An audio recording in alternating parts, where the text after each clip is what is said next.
So we're here this morning to talk about marketing. We're talking about marketing that works. And really specifically for real estate investors. So I'm assuming that you guys aren't here to learn underwater basket weaving this morning, right? It's all real estate related, right? Right. Yes. Marketing is very broad. You guys all get marketed and you market your own stuff every day. You maybe you just don't notice it. From the way you guys dressed today was marketing, right? Really was. One of the mentors I try to study as often as I can, funny name but great guy, his name's Ben Gay III. Yes, I said Ben Gay, like the liniment. And he's the third. So there was two other guys in his family before that. So I think you probably have to have a big sense of humor to be in that family, okay? But he says, paint your front door. And in the best and most common terms, that is, make sure that when people see you, if you are your product, what image do you want them to see? And how many of you got to see Matt Snade's presentation at the last meeting on branding? He's got a pretty good brand, don't you think?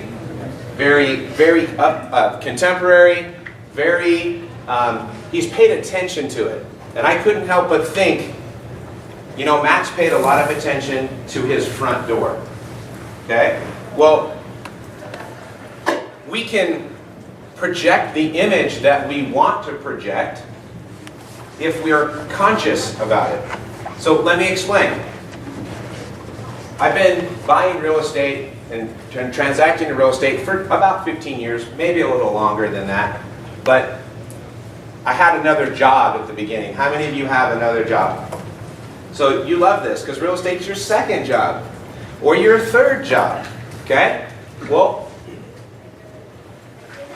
we get a little backwards sometimes. I used to be just a serial flipper. Flip houses, landlords were silly. I didn't understand them. I would sell to them, but I certainly did not want to be one. And so, you know, I had the Submariner Rolex watch, and I had the bright red BMW. Anybody fall into that trap? It's on the trappings of success. I'm the only one that ever did that. Okay, I'm guilty as charged. But what happens when you do that, and then you roll up to someone's house and you go, hey David, I can only pay you 50 grand for your house. And he looks at your watch and he looks at your car and he's like, you're a liar. See? So sometimes the image that we want other people to see, we have to be careful of, because everybody can see it. Everybody sees what you're doing, and then how do you rectify or rationalize why you're telling this guy you're poor? So then I got a little S10 truck with a couple dings on the side, and I made sure I kind of took some drywall compound and just kind of went like this on my shirt a little bit, right? And made sure that the last pair of shoes I wore when I sprayed a house, I kept them on. And it was not planned, but this time when I pulled up in front of this guy's house, and you guys ever have a car that keeps running after you shut it off? It's like, that happened, and I had this big smile on my face. Like most people might be a little upset that just happened, and I was like, this is awesome. This guy's totally going to think I'm flat broke.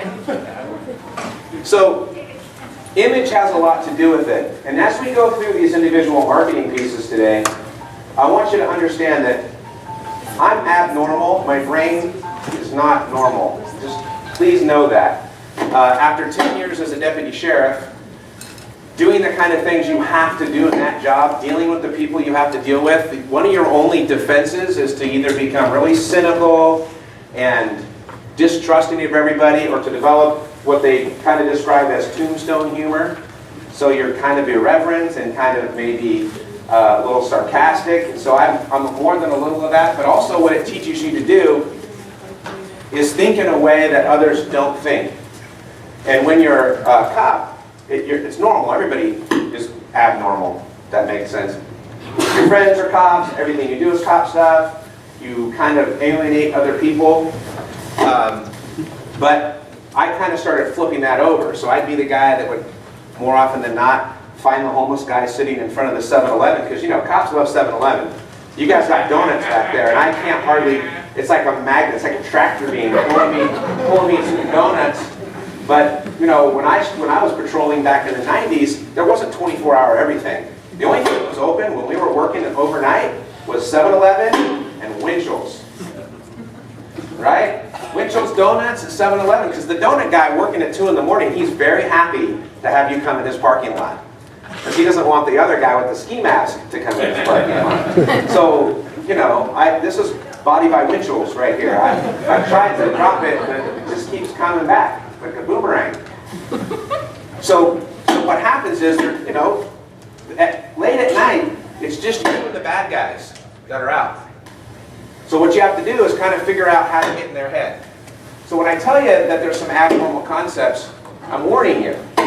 You don't have to do everything that I'm doing. I just want to show you just a peek into, make sure that the image that you're trying to project, Jonas, is on purpose.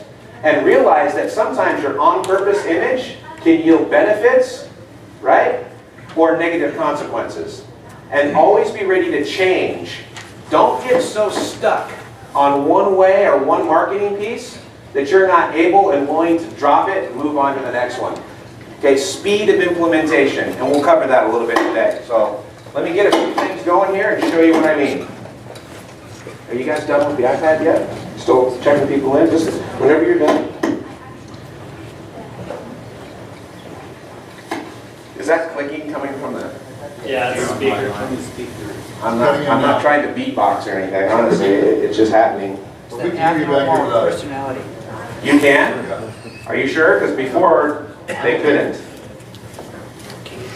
So let me show you. I'll zoom in on this. If you guys can't see this, let me know. This is kind of a common marketing piece. Thanks, Pete. Yeah. It's always good to have friends. I left this at the Denny's lunch yesterday, and Pete was cool enough to call me and say, I got it. Thank you. So this is kind of a common marketing piece that I see that got dropped on us. Somebody wanting to sell a house, right? This is the one side, and this is the other. So what does it say? Oh, hey, we just listed a house, right?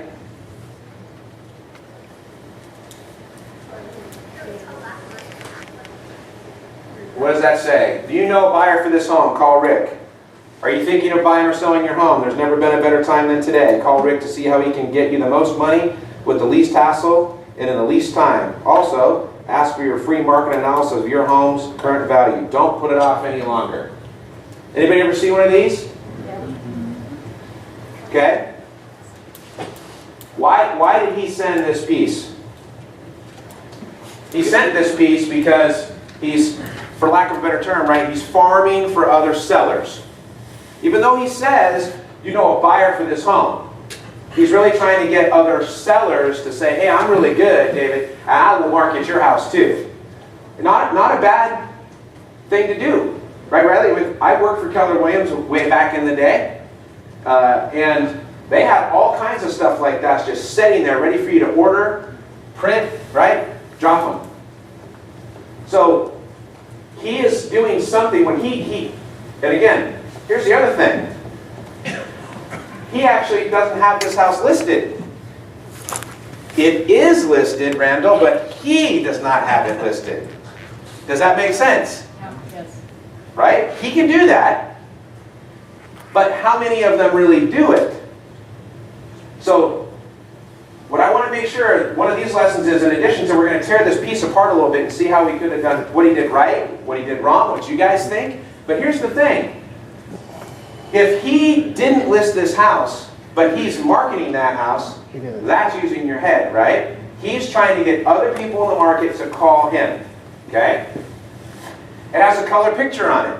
People like pictures. Don't you guys all like pictures? And color pictures? Yeah, that's even better. So the other reason I know that I'm fairly sure he didn't list it, even though I looked it up, and I know he didn't, is how he addressed it. Because he addressed it to my company, and I got a lot of these, okay? Like, he sent me like a bunch of cards. He just went down the same list I'm going to show you guys how to use today, which is what? Absentee owner record. So he found me off the absentee owner record, and he did a mail drop. I know that because we have, over 40 properties there, and I got 40 cards. It's an overkill because it was addressed exactly the same to exactly the same company.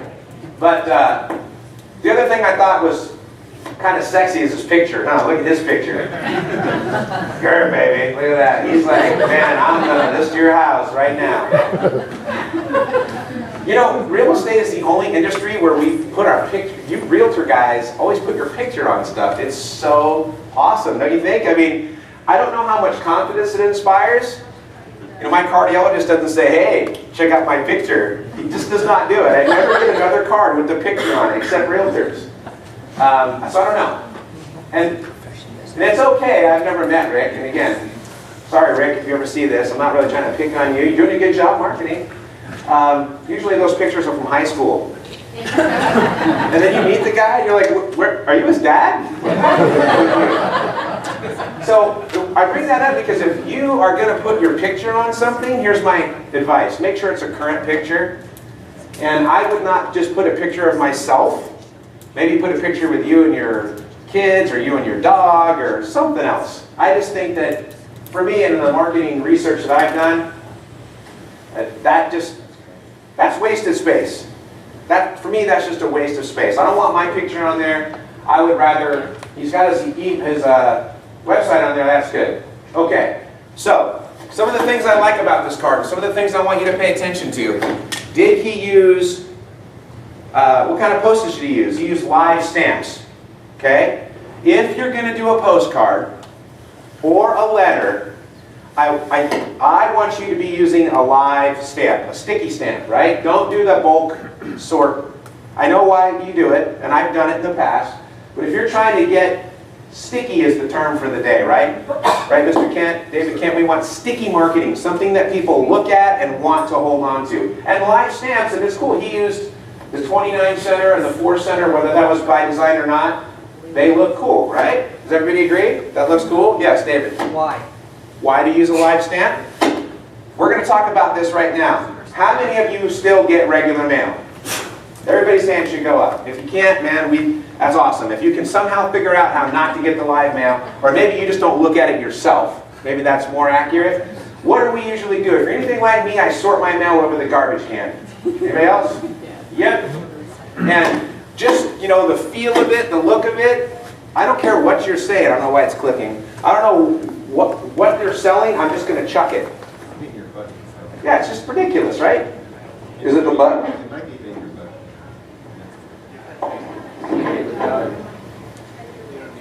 Okay, let me try this. Can you hear me without it? All right. It's not as good, Sean. It's not as good? Put it back on. I'll put it back on. The clicking is annoying as hell. Over here, it's really good. Oh, look, the tech guy's here. It's also right here. Okay, wait. Perfect real-time scenario. He hates the marketing. He thinks it's awesome. He's not hearing my message because he's waiting for the next click, and it's making him really PO'd. And what's that? Right. He's like, good. And Randall's like, oh, it's fine. I'm loving this, right? How about the guy who has equity and the guy who doesn't? Right? Riley's like, why would I sell it to you if I'm not going to make any money? And I'm trying to say, because you already know what it's worth. All right, we'll see if this one's less clicky so far.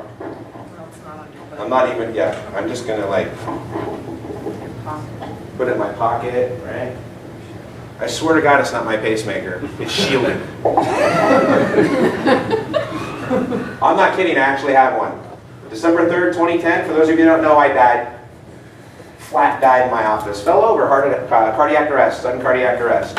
Raise your hand, Kurt. He doesn't like me to tell him. He saved my life. Gave me CPR for 8 minutes until the paramedics arrived. I think they shocked me 8 or 10 times, got me back into normal sinus rhythm. I woke up a few days later looking at the ceiling, kind of looks like this. It was like, oh God, the plane went down, because I was supposed to be on a plane that night to fly to California to teach class. And then, so to put you in some perspective, but as a result, I have this nifty device in my chest. I'm battery powered. Kind of like Iron Man, that's the way I like to see it. I look a little like Robert Downey Jr. If you squint, put some dark glasses on, turn the lights off, or not. Live stamp. Because when we sort the mail over the trash can, David Sterling, we want it to stand out just a little bit. Any half a second longer you can hold that, I'm good. Because here's what we have to remember about marketing. The first job, good? Yeah, we're good. We're good. No clicking? No clicking. Riley, okay? Dude, Riley's going to stand up on the thing and he'll just give me the high sign. The first job of a marketing piece is to get open. Okay? Write that down. We are recording this right now. Get open. Second, get read. Gary, right? Get it read. Yes. The third is to take action. So if we're losing on number 1 to get open, one of the ways we solve that is send a postcard. Right, Jim Bergen? You don't have to open a postcard, but you can still chuck it. So I up my chances, Caroline, of getting it read now by putting a live stamp on it. Just something about it. Okay? The other thing that he did that I like about this card is look at the type of media that it's on. It's really, I'll hold it up here so you can see it though. Maybe you can hear it. It's just cardstock. White cardstock. So it's kind of a stealth, has some good stealth capability. It's a white postcard, so it doesn't have to get open, right? It just shows up. He's got some color on it. Good. With a picture. Good. He's got some live stamps on it. Good. It's almost passing our trash test, isn't it? It's almost. Then we start to fall back a little bit, okay? Also because it looks kind of cheap, doesn't it? And it probably is inexpensive. But then we get down to the laser label. And here's another reason, or Tim, people throw trash away. If it's got a pre-printed label on it, trash. True? I mean, you guys have to tell me if this is sticking with you or not, because this is what I do. Well, now I actually keep them all, right? Why? I'm trying to study the competition. I keep them all, right? But let's think about this. So it's got color, it's got picture, it's got live stamp, it's on, a piece, it's on a piece of material, Eric, that maybe isn't quite associated with trying to sell me something. Because it's not in the value pack, or you know what I'm talking about, right? Then we get to the label, and the label's like, okay, well, shoot, you had me until the label. So labels are, I'm 50-50 on them. And here's what I mean. I know that he sent this to an absentee owner list, John. I know he did because I'm on it, and I just extrapolated back, Jonas, based on how many cards I got, how we got mine in, okay? I then am more likely than not an investor, a landlord, right? What am I interested in? Well, if you're anything like most of the landlords I talk to, you either love it, Chase, or you can't wait to get rid of this pig. And I'm betting that you are on the get rid of the pig thing. So what you're tapping there on the other side, you hope is, oh, I have one on that street too, and I want to dump it. Does that make sense? So to an absentee person, the label doesn't matter quite as much. Does that make sense? Like, you won't get as hurt sending labeled mail, Yoshi, to an absentee owner as you would to directly to an owner. Those owners, man, they're very vigilant. Yes? So quick question. So for the cardstock, what about like hot pink, neon green? What are your thoughts on those? Something like this, maybe. Right. Right? I'm going to stand out. Anything you're doing is good if you're doing it consistently. Okay. And then you have to measure the progress, Jason. So, yes, colors. Now, you want to be careful to minimize. You don't want the card to have more impact than your message. Okay, right? So when we use colors, though, like I'm looking at Tim's One shirt, right? His One Realty. And I looked at Matt Snake's Move.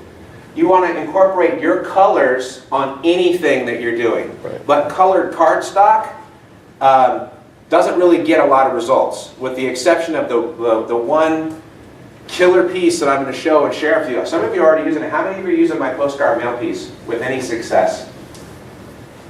I know some of you are. You're not raising your hand. That's okay. You guys can be stoked about it. This is the only color that I've used, and I'll show you guys that's pulled. Not give me detrimental results, but I think probably contributed. Okay. Okay? All right. So, this is an example of pretty good piece. Would you guys agree? Does anybody have any questions on this or comments or want me to clarify any things that I've said so far? Yes? So do you suggest using like smaller denominations of stamps to add up to that, or? Good question. He's saying, do we suggest using smaller denominations of stamps that add up to that? I don't want to use any more than 2 because then you start to crowd out your message. One of the things I learned a long time ago, and I can't even tell you which marketing thing it might have been I can't remember their names right now. Hallmark Kennedy or something. Maximize your white space, right? You can maximize your white space, then you're going to get more attention to your message. And so I wouldn't use any more than 2 stamps on a postcard. If you guys are going to start to do letters, you guys can get crazy. I mean, I've seen lumpy mail. I've seen people tell you to send all kinds of stuff. And, my friend David and I have looked at all kinds of mail. And I tell you, what I think I found is that whatever you're sending, track your results to know if it's working. Right? So 2 stamps most on a postcard. How would you improve upon the label? How would I improve upon the label? Is there something that can do a font right directly to the card? Here's the deal. You're talking kind of, handcrafted artisan style cards versus volume, right? So what you can do is you can handwrite them. I know nobody wants to hear that. Okay? You can use a font that looks more. It's not so much the font data as it is. It's an actual label. Does that make sense? And no matter what you put on the label, it's still a label. Okay, so if you're going to do small batch stuff, you guys can see Emily furiously writing away. Emily's actually doing cards front and back by hand. That's seriously old school, but it really pulls a really high response rate. So what I can suggest is print one side in a font, and I'm going to show you a company that does that for you. That'll scan your fonts, and you can use them. And just use Word. You just type it, and it prints it out like it was your handwriting. And you can change the color and all that. Really, that's my point, is that if you're dumping a lot of mail, that's just the most efficient way to do it is with a label.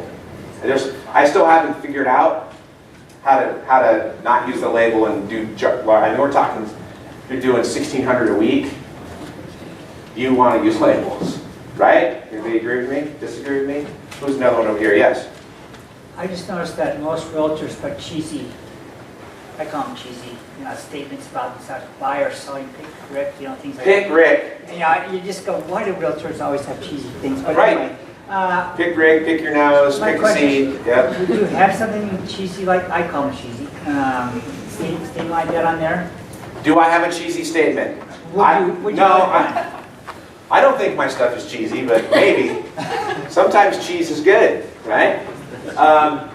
This is part of, somebody thinks they taught him about personal branding, right?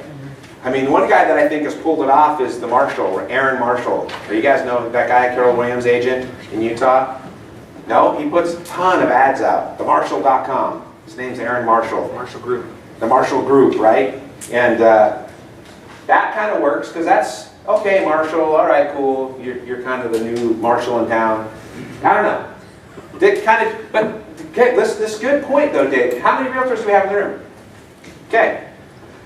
Realtors control, the last I checked, and I think this is held, about 90% of the inventory at any given time. That's a powerful group of people, but let's be realistic. Only about 20% of the realtors do anything. Is that a fair statement? The top, Randall. If you close 12 a year, Right. it puts you in the top 10% nationwide. So 12 a year puts you in the top 10% nationwide. So there's an awful lot more realtors out there doing it, I kind of call them the hobby class of realtor. They've got another income, they've got a pension, they've got a spouse that's got some money. Because listen, it's not cheap to be a realtor. Can I get an amen from the realtors? Amen. It's expensive. And you got to go to continuing education, and there's always another fee or some kind of thing you're supposed to pay, and that's not cheap. But the point is that you fall into those things. You fall into, well, so-and-so's doing it, and I'm going to do it. And this is what they don't own it, David. So you guys have to own your message, because here's the problem. If I call Rick on his Pick Rick thing, and Rick has no personality, right, Randall? I'm going to just dump him. I'm not going to list with him. And the lifeblood of all realtors is listings. They will tell you this, and I agree. List to last. If you get listings, everybody else will sell your houses. Is that true in this market, especially right now? You bet. You bet. The biggest problem with any piece is you put it out and you don't answer your phone. Huge error. Or you do answer your phone, and you're not as suave and debonair as your picture suggests. You've built this awesome brand, and it really just puff piece, right? So realtors are prone, yes, to some weird slogans. Lots of people are. And if that's you, I suggest you put a little bit of yourself in your marketing piece, because you're the one that has to own it, right, Lyle? When they call, and they will call, you have to close. That makes sense? Okay, should we let Rick up for a minute? Let him off the mat since we knocked him down a little bit? No, really. What I will tell anybody in here is if you're doing any kind of marketing at all, you're probably in the top 10%, probably top 1%. I'm going to even go so far as to say less than 1% of real estate investors, whether you're new, in the intermediate level, Chase, or advanced, less than 1% of you have any marketing that you do at all. That's kind of sad, but we do not really attribute very much value, Josh, to marketing. We just don't. I don't know why we don't, but we don't as a group. Probably because it costs money. Would you guys agree with that? And we all are cheap. Anybody in here not cheap? Raise your hand. No one ever raises their hand. Because that's the guy that buys lunch usually. Oh, he's not cheap. Oh, he's buying lunch. So, yeah, I'm going to take some of the labels off. Okay. So, this is, after years of clinical research, this is the piece. Let's flip it over. This is the piece that I've been using quite successfully. Some of you said, don't show that piece today. Keep it a secret. Well, the cat's out of the bag. And as soon as I show it to you, what am I going to do? I'm going to change it. I will. I'll change it. Not because I'm showing it to you, but because it's time to try other things. Does that make sense? Raise your hand if that does not make sense. If it does not make sense, I got Jason, okay? Sean? Yes? Can you touch on, basically, you mentioned earlier, what you basically said is fail early, fail fast in marketing. Mm-hmm. Randall brings up a good point. He said, fail early, fail fast. A good marketing plan is nothing without implementation, okay?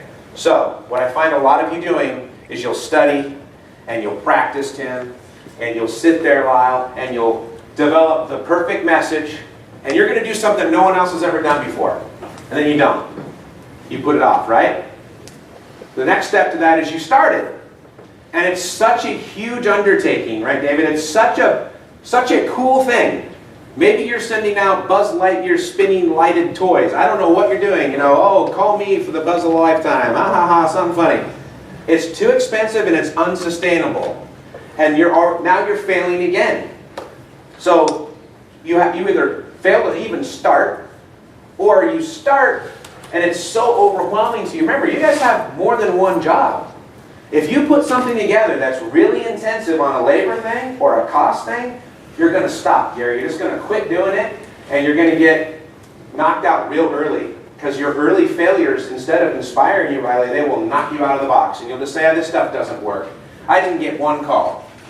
I'm gonna tell you, if you're not sending out hundreds of pieces a month, if you're not sending out hundreds, you have no way to know. Because listen, I'm going to show you this stack, and this isn't all of them. These are returns. These are comebacks.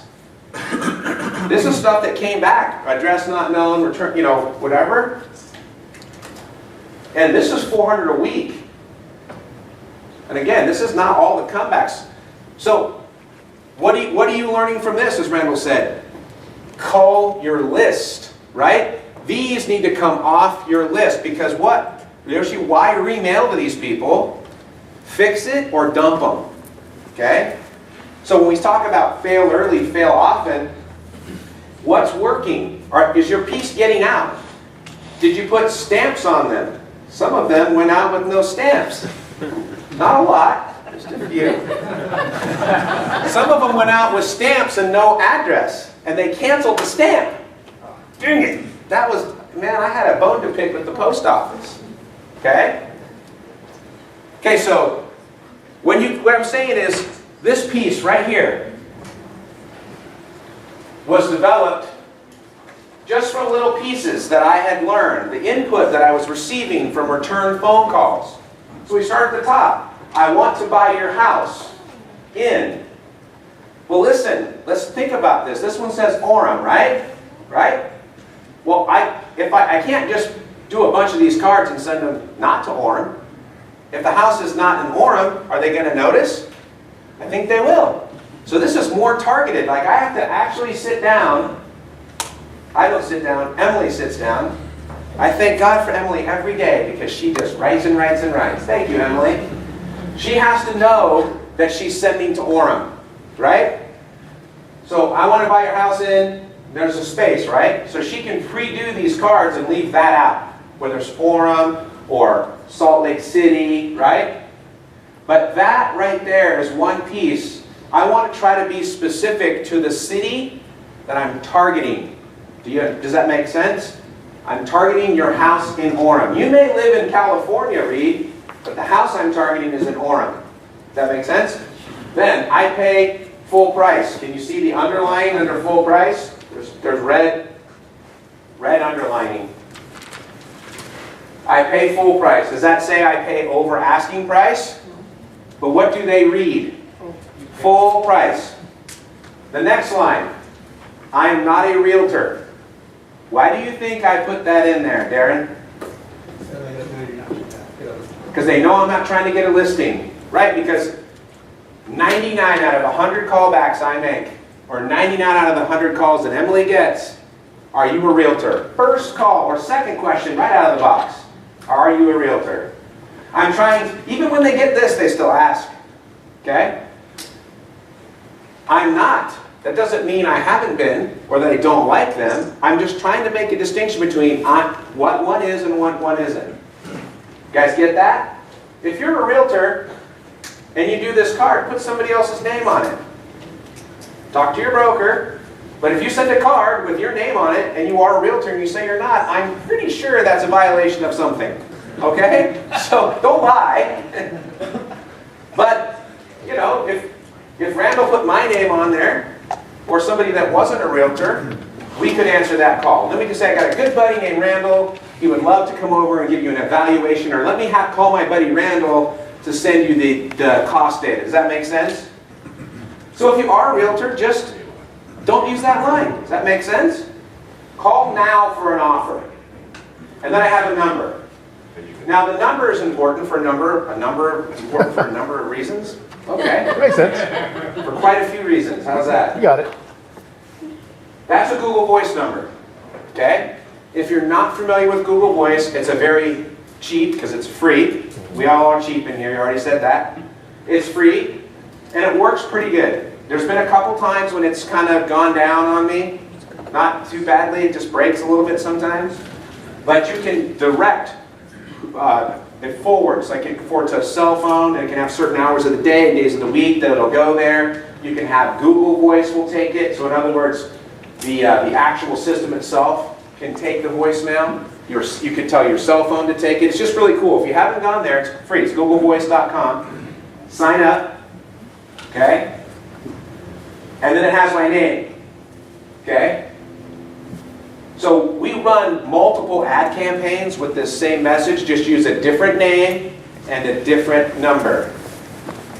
Yes, Yoshi. Sean, do you think if you would have put Sean W. instead of Watkins, would that alter your callback? And the only reason I'm asking is if my wife was to send this out, like I have a friend that she blasted and she was attractive, and then all of a sudden on Facebook she started getting people, and she's like, she thinks it related to her mailings that she did because she had her picture, and all of a sudden all these guys started trying to friend her. And so Yeah, guys are totally weird. yeah. So, I'm wondering if to make it difficult to find you on Facebook or whatever, Sean W. would be harder to find than Sean Watkins.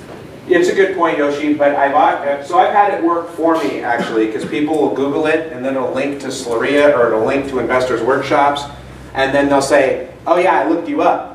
But you're not hot, Sean. I know. But so if you would let me finish before crashing, I'm going to have a donut right now. Somebody bring me a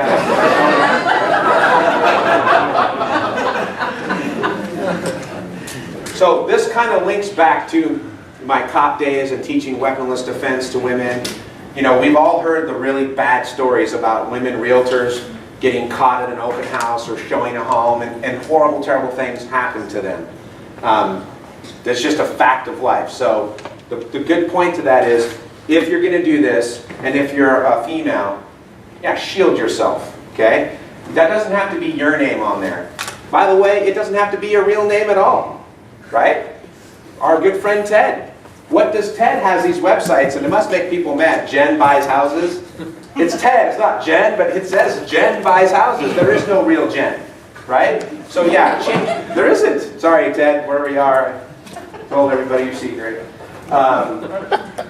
It doesn't have to be, just so you know who to answer, like how you're answering. Does that make sense? So yeah, if you don't want to put your name on there, you want to use an initial, or you want to use a pseudonym, that might be great, especially for safety reasons. And but again, on the other side, I found it's actually worked. People go, oh, you work for real. I found you on this, or I found you on that. And I'm like, my question is, how do you know that's me? I just put a name on there, right? Yes? Is there a way to use multiple Google Voice numbers so you can do that a bunch? Because it just let you use. Yeah, that's what he's saying, is multiple Google Voice numbers. Somebody else might be smarter than me, but I've only found out how to use one, and it attaches to, like, also I've tried to have my cell phone number attached to more than one, and when you do that, it drops you off that one. We're moving to another, probably like a Ring Central or something, because our call volume is actually getting greater. So what you have to do is just start moving up the chain, I guess. But Google Voice is good for what it is, but you can have multiple cell phones attached to one Google number. Not more than one. So, right, so phones are pretty cheap. Actually, some people just go get like Brandon, you said you have like a special purpose phone that just rings cricket, or something. You could do that. That's another alternative, but you're paying. David, you good? So this is really the extent on the back. That's really all there is. And I do that. You notice what's missing on there. There's no picture, right? After I just got done telling you pictures are pretty, there's no picture, right? There's no website.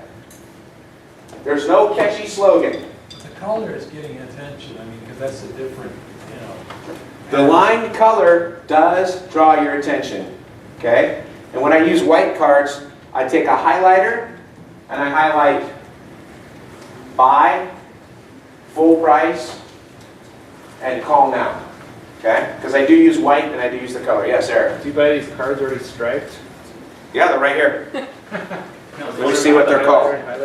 Oxford. And by the way, they're like selling out everywhere. Up in my office, everyone's like, I needed to get there before he got there because he bought the last pack. Well, guess what? I just ordered a whole bunch of them. So, okay, David from Quill. So we'll drop them off to the office. Oxford color bar ruling is what they are. 4x6. Okay, get them at office supply. So they're already striped. Yeah, I would really be labor intense if I was striped, like child labor, striping all the cars. Yes, Serena. We put this. I'll flip it over. Or do you put the Hold on, guys. What's that? Do you put them in the envelope? No, just they go out just like that. I don't put it in an envelope. With the stuff, flip it over and show you the other side.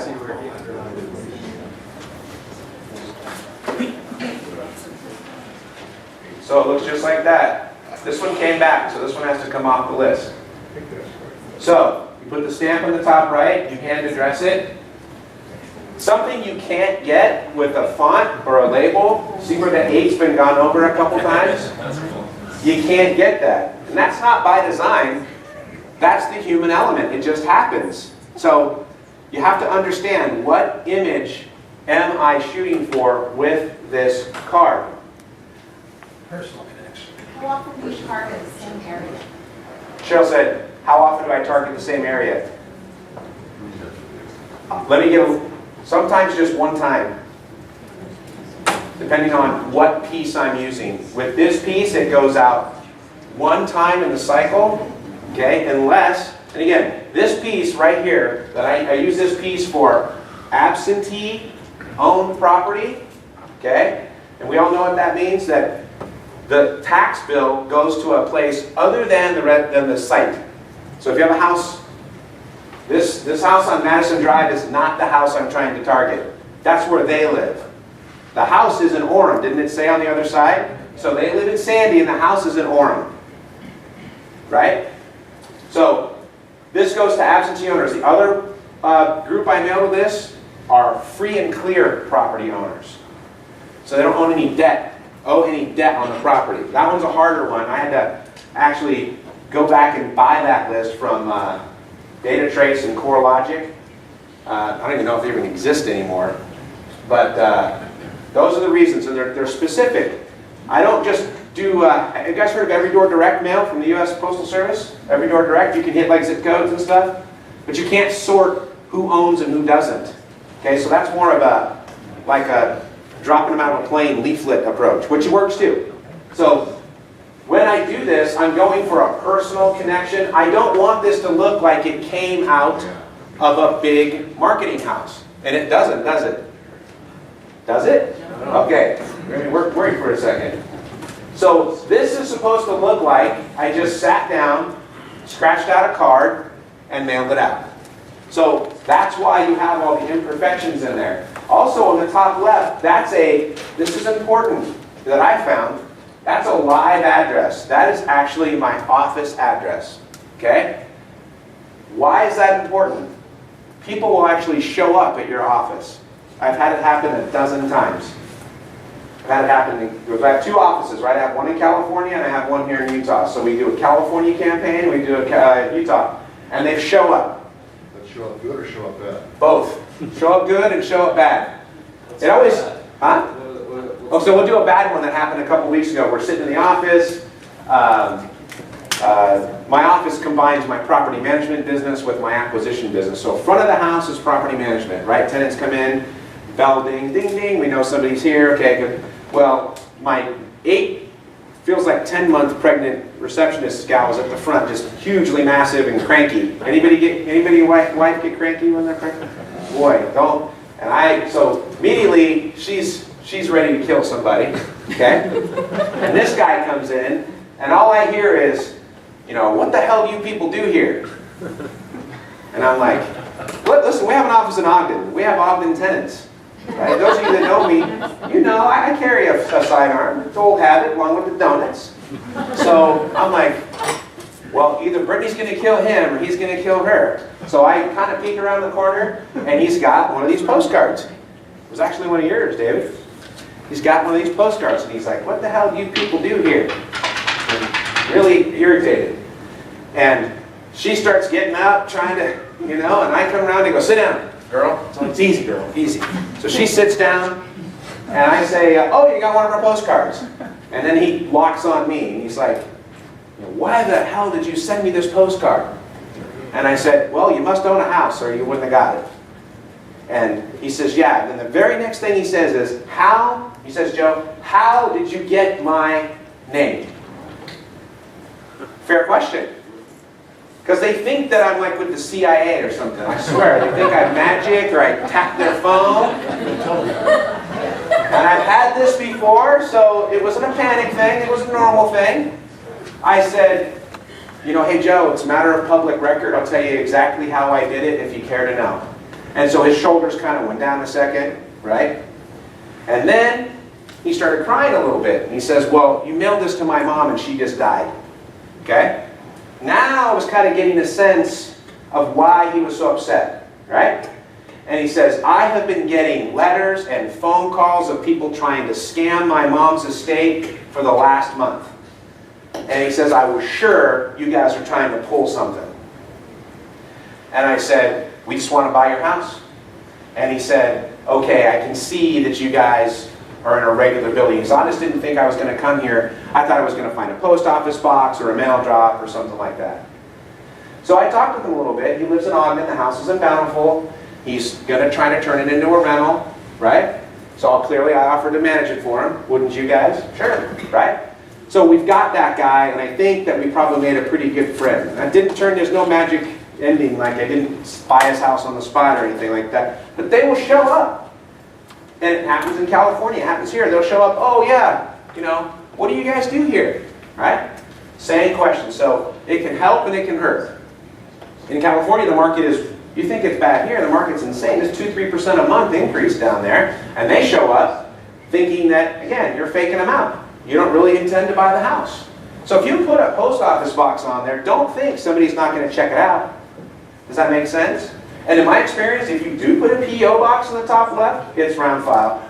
They're going to chuck it. What do they think you are? Not serious. Does that make sense? And do we have time for not serious buyers right now? No. You guys don't? Yes, David. Would it hurt your thing if you had a stamp, I mean, one of those things like that, for your return address? Would it hurt? It doesn't hurt. A couple people use labels, the really nice return labels for your return address. So it won't hurt you if you have a stamp, as long as you have a real address. And again, I'm not saying it has to be your home address. Going back to what Yoshi said, be smart. Don't put your home address on there. You're just inviting people to show up and peek in your window or rip you off. Don't be like the guy in KSL, one of our tenants, who we got a call at 4:30 in the morning from the police that somebody just did a home invasion robbery on this guy. You know, I was logically concerned because he's like, my rear door is shattered. We need to get in there and put a new door on. And I go over there with my handyman really early and we're securing the door. And what they take? Oh, they took computers and they took stereo equipment. And I said, well, how did they know that it was in here? I don't know. I've been trying to sell it on KSL. I said, did you put your address on KSL? He goes, yeah, so they could come pick it up. I said, they did. They totally came and picked it up. You told them where you were, what you had, right? Don't do that. Think a little bit. You know, he said, I can't pay my rent because I was going to sell that stuff to pay my rent. Anyway, be smart. So that's not where I live. So I know I'm not hot, Yoshi, but don't come to my house because I won't be there. I won't be there. So you're just getting started though, and you don't have an office where people can show up. What kind of need down? Okay, so what he says is if you're just starting out and you don't have an office where people can show up, this is where I preach the power of networking. You know somebody in here that has an office space? If you don't, talk to them. See if you can use them as a mail drop for you. Just make sure they know you so they go, yeah, I'm here. This guy Lyle sent me a postcard. I have no idea who you're talking about, right? Does that make sense? We do this for a lot of investors at our office. We get lots of mail. We have tenants coming in. We don't have a problem. You know, now if you're mailing from Provo and you have an Ogden address, that might look a little weird, right? But if you're a little bit further north and you want to use our address, that's fine. I'll let you use our address. Just tell me before you send the mail, okay? Let me know so I don't pull one of those. I don't know who you are, right? We don't know where to set your return mail. So that's what I would do. Ask a friend who's in the business. If you're a broker, it's kind of, you have a brokerage, you know, it's easy. Can you guys get